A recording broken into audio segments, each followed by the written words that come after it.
आज हम पढ़ेंगे पैराथायराइड ग्लैंड के बारे में। हमारे पास ये जो ग्लैंड्स हैं ये आ जाते हैं किसकी किसकी टाइप है, एंडोक्राइन ग्लैंड्स की टाइप है। ठीक है जी, एंडोक्राइन ग्लैंड्स हमारे पास क्या होते हैं? एंडोक्राइन ग्लैंड्स हमारे पास वो ग्लैंड्स हैं जो कि सिक्रीशन करते हैं अपने हार्मोन्स को, या सिक्रीट करते हैं अपने हार्मोन्स को किस चीज में, directly into the blood. Blood में सिक्रीट करते हैं। उनके लिए कोई स्पेसिफिक वेसल्स नहीं होती, कोई स्पेसिफिक डक्ट नहीं होते, स्पेसिफिक डक्ट्स जिसमें वो अपनी सिक्रीशन कर सकें। तो पैराथायराइड ग्लैंड जो हैं उनके बारे में ये कहा जाता है कि ये हमारे पास क्या है, 4 इन नंबर है। ये हमारे पास 4 ग्लैंड्स होते हैं। ठीक है जी। अब हम देख लेते हैं एक डायग्राम में ताकि हमें इसको समझने में आसानी हो। हम एक डायग्राम ले आते हैं किस चीज की, दैट इज पैराथायराइड ग्लैंड्स की। ये हमारे पास एक डायग्राम आ गई। अब देख सकते हैं इसमें हमारे पास मौजूद हैं ये 4 टाइप्स ग्लैंड। ठीक है जी, एक ये है, एक जो है ये जिसको हमने पहले से इंसर्कल किया हुआ है, और दो ये हैं। तो ये हमारे पास क्या है जी, ये हमारे पास है दैट इज पैराथायरॉइड ग्लैंड। ठीक है जी। अब पैराथायरॉइड ग्लैंड जो है हमारे पास, इनका या इनकी पोजीशन क्या है? इनकी पोजीशन के बारे में ये कहा जाता है कि ये पाए जाते हैं at the posterior side of, हम यहाँ पे लिख लेते हैं posterior side of thyroid gland. ठीक है, थायराइड ग्लैंड के पोस्टीरियर साइड पे पाया जाता है। ठीक है जी।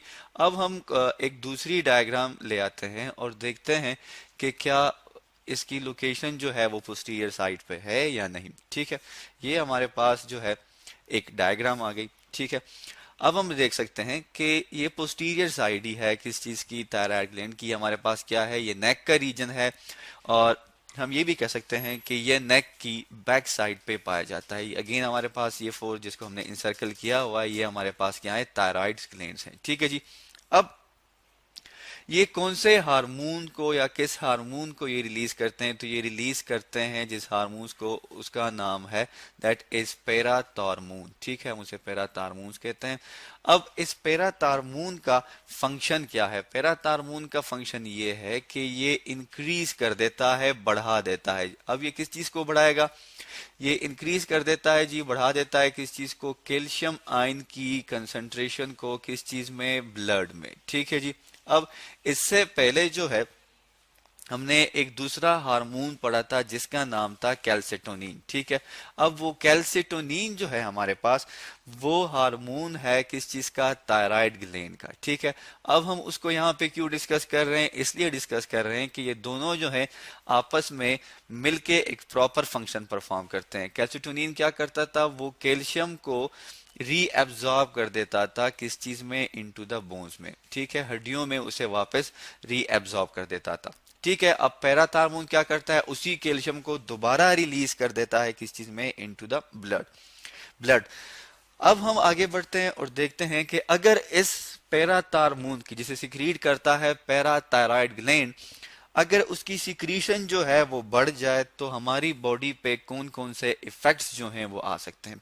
ठीक है जी। तो हम फर्स्ट कंडीशन लिख लेते हैं जिसमें हमारे पास जो है इसकी सिक्रीशन जो है वो इंक्रीज हो जाए। ठीक है, हम लिख देते हैं यहाँ पे कि क्या है, दैट इज इंक्रीज। इंक्रीज हो गई किस चीज की, सिक्रीशन हमारे पास पैराथॉर्मोन की, दैट इज सिक्रीशन, SECRETION।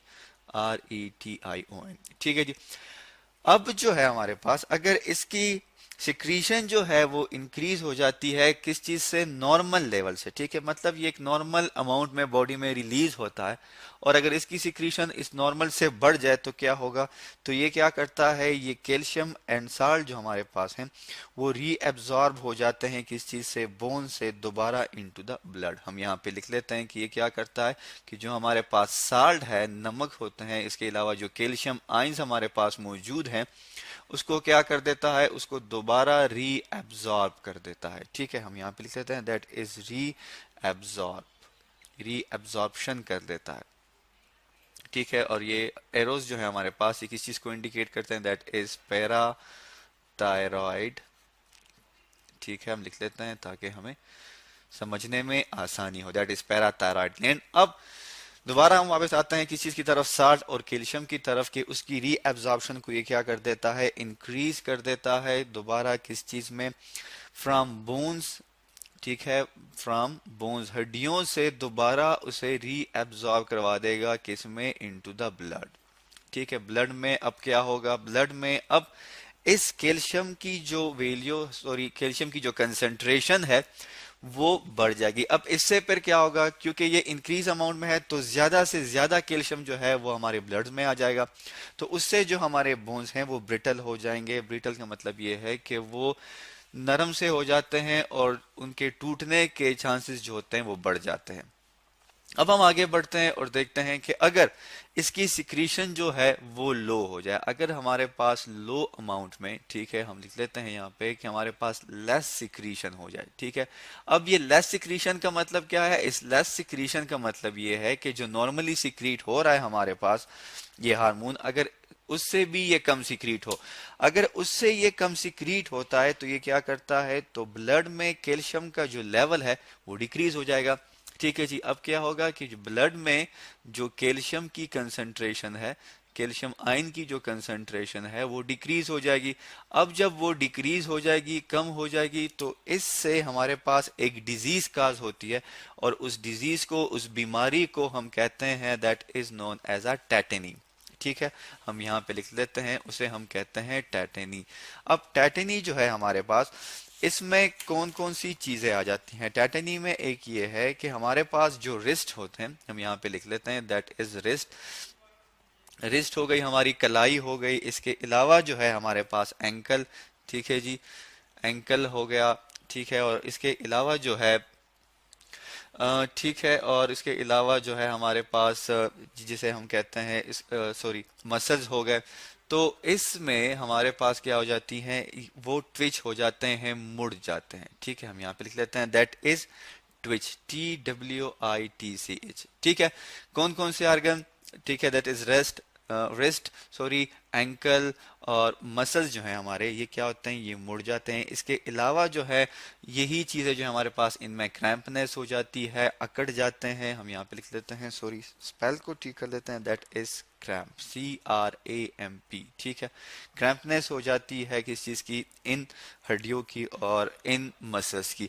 इसके अलावा जो है ये क्या कर सकता है, ये जो है हमारे मसल्स को वीक कर सकते हैं, जिसकी वजह से कोई किसी भी किस्म का खिंचाव जो है वो मसल्स में पाया जा सकता है। तो आज हमने पढ़ा पैराथायराइड ग्लैंड्स के बारे में कि वो कितने तरह के, सॉरी कितने उनकी नंबर है, दैट इज 4 ग्लैंड्स हमारे पास, 4 इन नंबर है। पोस्टीरियर साइड पे पाए जाते हैं, पैराथार्मोन्स को सिक्रीट करते हैं, जो कि क्या करता है, इंक्रीज कर देता है किस चीज को, कैल्शियम के लेवल को। और एग्जैक्टली यही फंक्शन जो है कैल्सिटोनिन का है, लेकिन वो क्या करता है, वो उसी कैल्शियम को रीअब्सॉर्ब करता है इनटू द बोन्स। फिर हमने पढ़ा अगर इसकी जो सिक्रीशन है वो इंक्रीज हो जाए तो उसका बॉडी पे क्या इफेक्ट होगा, और अगर डिक्रीज हो जाए तो तब हमारे पास कौन कौन सी डिसऑर्डर होगी, जिसको हमने नाम दिया टेटेनी का।